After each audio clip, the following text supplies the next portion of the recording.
ஜென்மம் தாண்டி ஒன்ன தோளில் தாங்கணும்.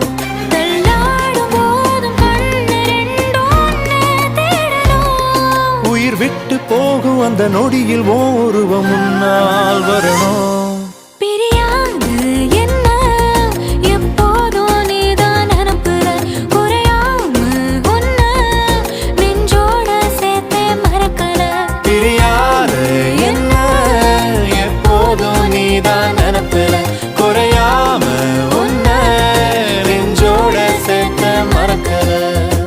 ஏதேதோ ஆசை நெஞ்சில சொல்லத்தான் தெரியல. உன்னால கண்ணு தூங்கல, எதுக்குன்னு புரியல.